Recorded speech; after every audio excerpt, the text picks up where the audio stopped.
ডিব্ৰুগড়ৰ মাজমজিয়াত ভয়ংকৰ পথ দুৰ্ঘটনা ডাম্পাৰে মহতিয়াই নিলে চাইকেল আৰোহী যুৱতীক এই দুৰ্ঘটনাত থিতাতে মৃত্যু যুৱতীগৰাকীৰ মৃত যুৱতীগৰাকী মাৰ্ঘেৰিটাৰ 21 বছৰীয়া সুস্মিতা ছেত্ৰী ডিব্ৰুগড়ৰ এটা হোষ্টেলত থাকিছিল যুৱতীগৰাকী সিসিটিভিত বন্দী হৈছে দুৰ্ঘটনাৰ এই শিহৰণকাৰী দৃশ্য চিৰিং চাপৰি জেউতি মৰল সংঘৰ সন্মুখত সংঘটিত হয় এই কৰুণ দুৰ্ঘটনাটো ডিব্ৰুগড়ৰ মাজমজিয়াত সংঘটিত হোৱা এটা ভয়ংকৰ দুৰ্ঘটনা এয়া চাওক জমদুদ্ৰপী ডাম্পাৰৰ দৌৰাত্ম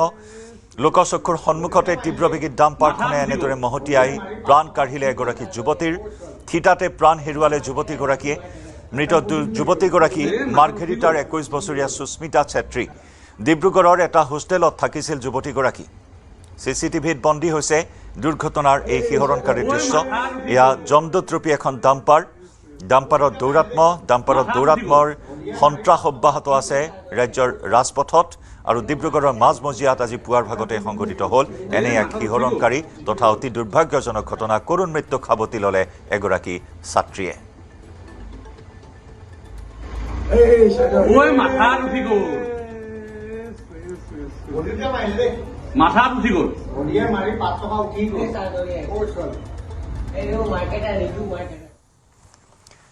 ইফালে যোৰাবাটৰ 9 মাইলত ভয়ংকৰ দুৰ্ঘটনা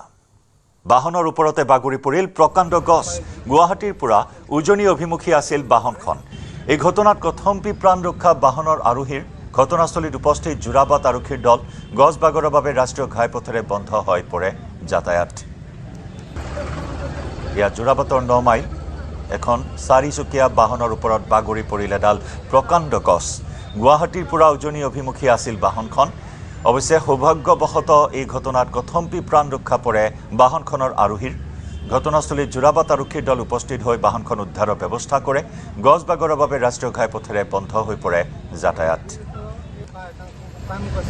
যিকোনো মুহূৰ্তত মানুহৰ প্ৰাণহানি হ'ব পাৰে যিকোনো মুহূৰ্তত আচলতে মানুহ মৃত্যুমুখত পৰিব পাৰে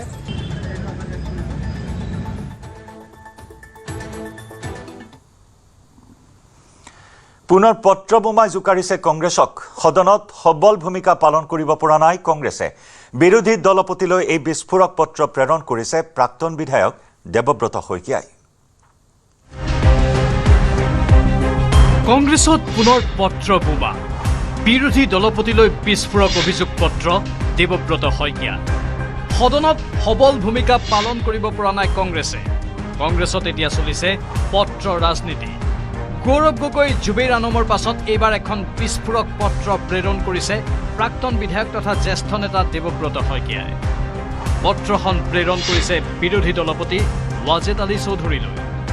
প্ৰিয় ৱাজেদ দা বুলি সম্বোধন কৰি ৱাজেদ আলী চৌধুৰীক সদনত সবল ভূমিকা পালন কৰিবলৈ আহ্বান জনাইছে দেৱব্ৰত শইকীয়াই অৰ্থাৎ তেওঁ বুজাব বিচাৰিছে প্ৰধান বিৰোধী হিচাপে বিফল হৈছে কংগ্ৰেছ দেৱব্ৰত শইকীয়াৰ অভিযোগ উচ্ছেদক লৈ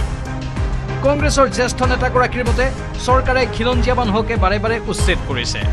দেৱব্ৰত শইকীয়াৰ পত্ৰ অনুসৰি খিলঞ্জীয়াৰ উচ্ছেদৰ বিৰুদ্ধে যি ধৰণে বিৰোধিতা কৰিব লাগিছিল ৱাজেদ আলী চৌধুৰীৰ নেতৃত্বত কংগ্ৰেছে সেই ধৰণে বিৰোধিতা কৰিব পৰা নাই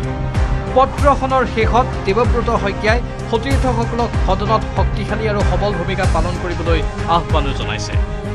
সমান্তৰালভাৱে তেওঁ পত্ৰখন এপিচিচিৰ সভাপতি গৌৰৱ গগৈ আৰু বিৰোধী উপদলপতি জয়প্ৰকাশ দাসলৈও প্ৰেৰণ কৰিছে দলৰে আন এগৰাকী জ্যেষ্ঠ নেতা অসন্তুষ্ট হৈ পত্ৰ লিখিব লগা বিষয়টো গৌৰৱ গগৈ আৰু ৱাজেদ আলী চৌধুৰীয়ে কেনেদৰে লয় সেয়াও হ'ব লক্ষণীয় বিক্ৰম বৰাৰ report news 18 Assam north east